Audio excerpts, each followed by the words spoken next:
Hello, and welcome to By the Book, a monthly podcast series for ASCO education that features engaging discussions between editors and authors from the ASCO educational book.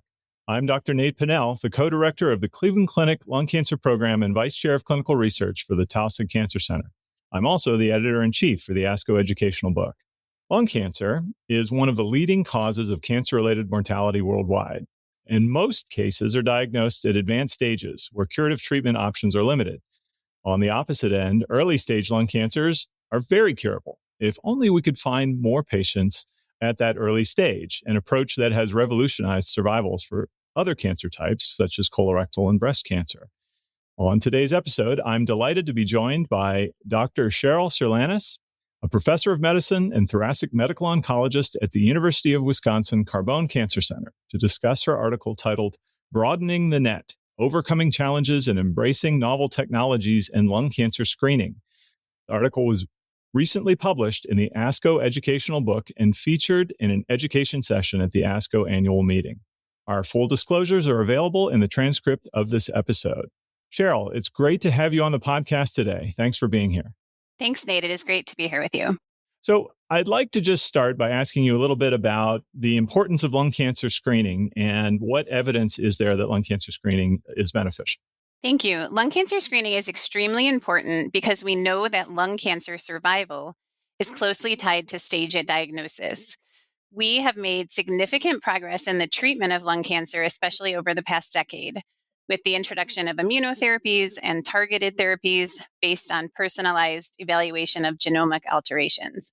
But the reality is that outside of a lung screening program, most patients with lung cancer present with symptoms related to advanced cancer, where our ability to cure the disease is more limited.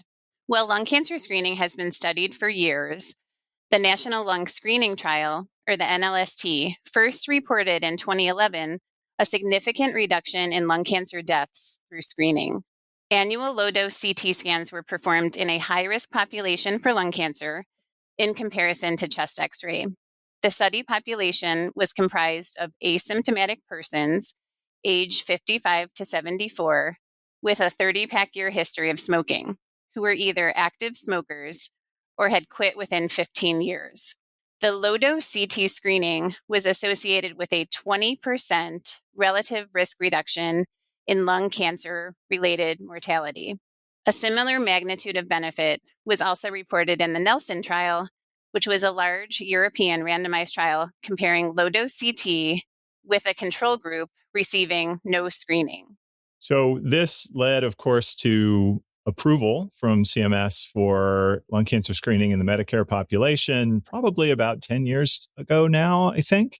And there is now two major trials showing an unequivocal reduction in lung cancer-related mortality and even evidence that it reduces overall mortality with lung cancer screening. But despite this, lung cancer screening rates are very low in the US. So first of all, what's going on? Why are we not seeing the kinds of screening rates that we see with mammography and colonoscopy? And what are the barriers to that here?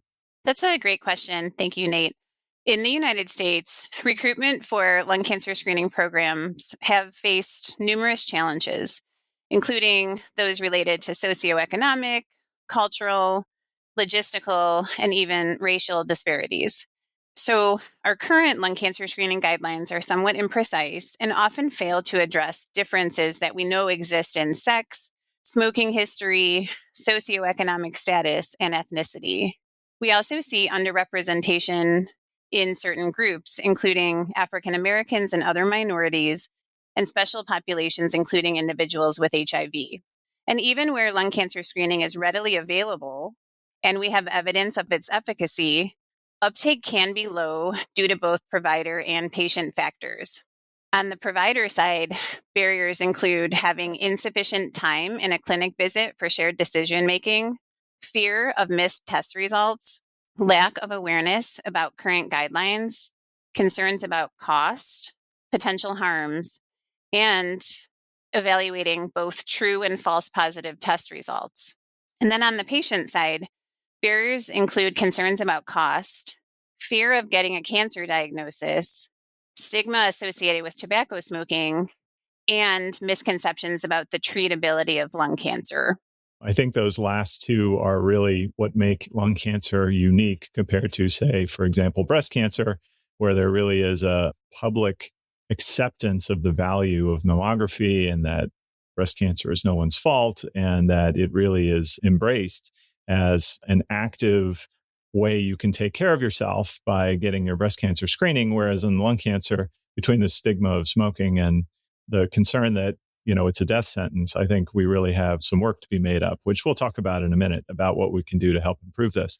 Now, that's in the US. I think things are probably, I would imagine, even worse when we leave the US and look outside, especially at low and middle income countries. Yes, globally, this issue is even more complex than it is in the United States. Widespread implementation of low-dose CT imaging for lung cancer screening is limited by manpower, infrastructure, and economic constraints. Many low and middle income countries even lack sufficient CT machines, trained personnel, and specialized facilities for accurate and timely screenings.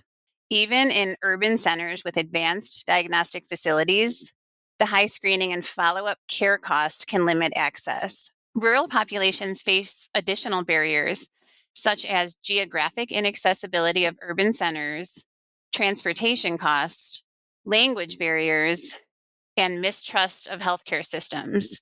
In addition, healthcare systems in these regions often prioritize infectious diseases and maternal health, leaving limited room for investments in non-communicable disease prevention like lung cancer screening. Policymakers often struggle to justify allocating resources to lung cancer screening when immediate healthcare needs remain unmet. Urban-rural disparities exacerbate these challenges, with rural regions frequently lacking the infrastructure and resources to sustain screening programs. Well, it's certainly an intimidating problem to try to reduce these disparities, especially between the US and low and middle income countries. So, what are some of the potential solutions, both here in the US and internationally, that we can do to try to increase the rates of lung cancer screening? The good news is that we can take steps to address these challenges, but a multifaceted approach is needed.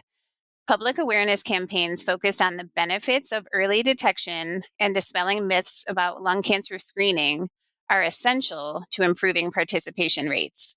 Using risk prediction models to identify high-risk individuals can increase the efficiency of lung cancer screening programs. Automated follow-up reminders and screening navigators can also ensure timely referrals and reduce delays in diagnosis and treatment. Reducing or subsidizing the cost of low-dose CT scans, especially in low or middle-income countries, can improve accessibility. Deploying mobile CT scanners can expand access to rural and underserved areas. On a global scale, integrating lung cancer screening with existing healthcare programs such as TB or non-communicable disease initiatives can enhance resource utilization and program scalability. Implementing lung cancer screening in resource-limited settings requires strategic investment, capacity building, and policy interventions that prioritize equity. Addressing financial constraints, infrastructure gaps, and sociocultural barriers can help overcome existing challenges. By focusing on cost-effective strategies, public awareness, and risk-based eligibility criteria, global efforts can promote equitable access to lung cancer screening and improve outcomes. Lastly, as part of the medical community, we play an important role in a patient's decision to pursue lung cancer screening. Being up to date with current lung cancer screening recommendations, identifying eligible patients, and encouraging a patient to undergo screening often is the difference maker. Electronic medical record systems and reminders are helpful in this regard, but relationship building and a recommendation from a trusted provider are really essential here. I think that makes a lot of sense. I mean, there are technology improvements. For example, our lung cancer screening program at the Cleveland Clinic, a few years back, we finally started an automated best practice alert in our EMR for patients who met the age and smoking requirements.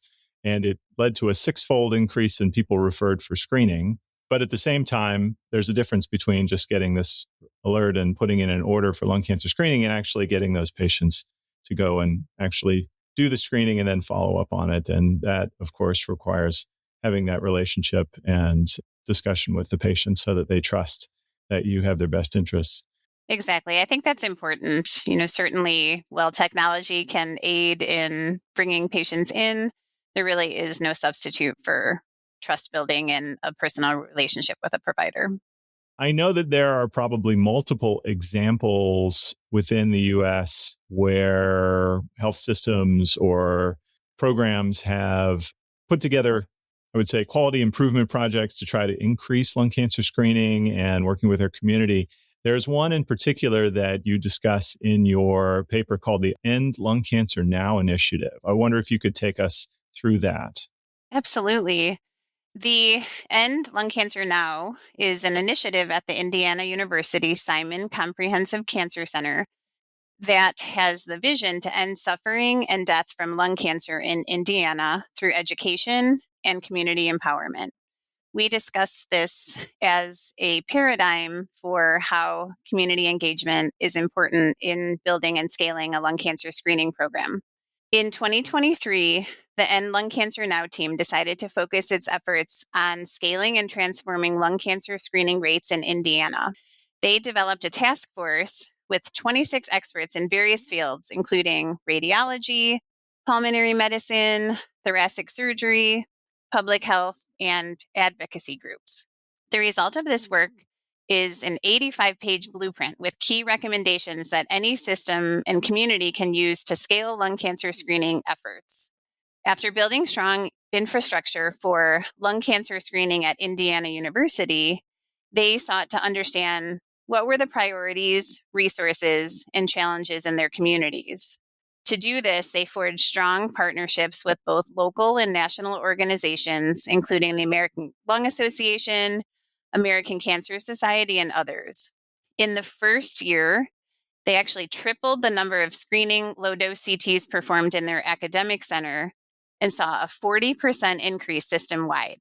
One thing that I think is the most striking is that through their community outreach, they learned that most people prefer to get medical care close to home within their own communities. Establishing a way to support the local infrastructure to provide care became far more important than recruiting patients to their larger system. In exciting news, End Lung Cancer Now has partnered with the IU Simon Comprehensive Cancer Center and IU Health to launch Indiana's first and only mobile lung screening program in March of 2025. This mobile program travels around the state to counties where the highest incidence of lung cancer exists and there is limited access to screening. The mobile unit parks at trusted sites within communities and works in partnership, not competition, with local health clinics and facilities to screen high-risk populations. I think that sounds like a great idea. Screening is such an important thing that it doesn't necessarily have to be owned by any one particular health system for their patients, I think. And I love the idea of bringing the screening to patients where they are. I can speak to working in a regional healthcare system with a main campus in the downtown that patients absolutely hate having to come here from even 30 or 40 minutes away, and they'd much rather get their care locally. So that makes perfect sense. So under the current guidelines, there are certainly things that we can do to try to improve capturing the people that meet those. But are those guidelines actually capturing enough patients with lung cancer to make a difference? There certainly are proposals within patient advocacy communities and even other countries where there's a large percentage of non-smokers who perhaps get lung cancer. Can we expand beyond just older, current and heavy smokers to identify at-risk populations who could benefit from screening? Yes, I think we can, and it's certainly an active area of research interest. We know that tobacco is the leading cause of lung cancer worldwide. However, other risk factors include secondhand smoke, family history, exposure to environmental carcinogens, and pulmonary diseases like COPD and interstitial lung disease. Despite these known associations, the benefit of lung cancer screening is less well elucidated in never smokers and those at risk of developing lung cancer because of family history or other risk factors. We know that the eligibility criteria associated with our current screening guidelines focus on age and smoking history and may miss more than 50% of lung cancers. Globally, 10 to 25% of lung cancer cases occur in never smokers. And in certain parts of the world, like you mentioned, Nate, such as East Asia, many lung cancers are diagnosed in never smokers, especially in women. Risk prediction models use specific risk factors for lung cancer to enhance individual selection for screening, although they have historically focused on current or former smokers. We know that individuals with family members affected by lung cancer have an increased risk of developing the disease. To this end, several large-scale, single-arm prospective studies in Asia have evaluated broadening screening criteria to never smokers, with or without additional risk factors. One such study, the Taiwan Lung Cancer Screening in Never Smoker Trial, was a multi-center prospective cohort study at 17 medical centers in Taiwan. The primary outcome of the TALENT trial was lung cancer detection rate. Eligible patients aged 55 to 75 had either never smoked or had a light and remote smoking history. In addition, inclusion required one or more of the following risk factors: family history of lung cancer, passive smoke exposure, history of TB or COPD, a high cooking index, which is a metric that quantifies exposure to cooking fumes, or a history of cooking without ventilation. Participants underwent low-dose CT screening at baseline, then annually for 2 years, and then every 2 years for up to 6 years. The lung cancer detection rate was 2.6%, which was higher than that reported in the NLST and Nelson trials, and most were stage 0 or 1 cancers.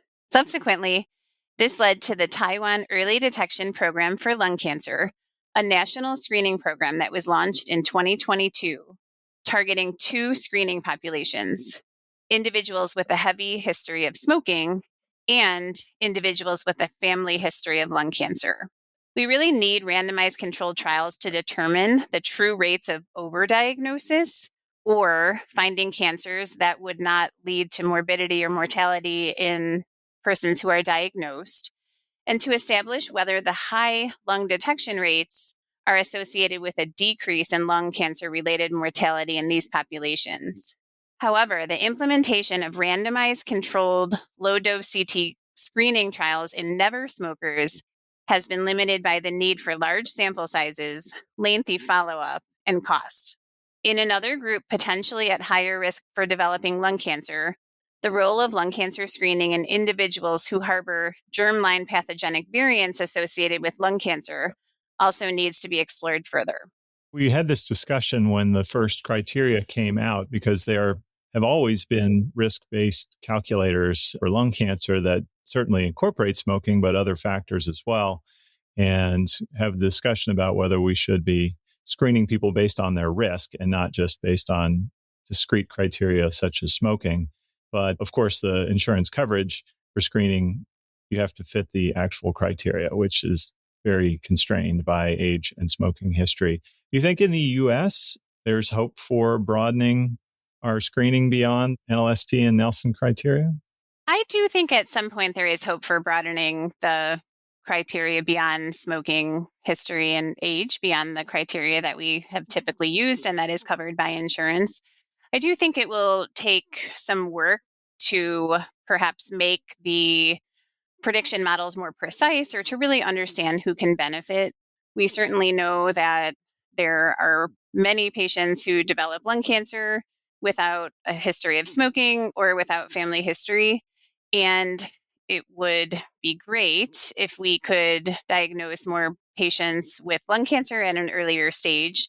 I think this will really count on there being some work towards trying to figure out what would be the best population for screening, what risk factors to look for, perhaps using some new technologies that may help us to predict who is at risk for developing lung cancer, and trying to increase the group that we study to try and find these early stage lung cancers that can be cured.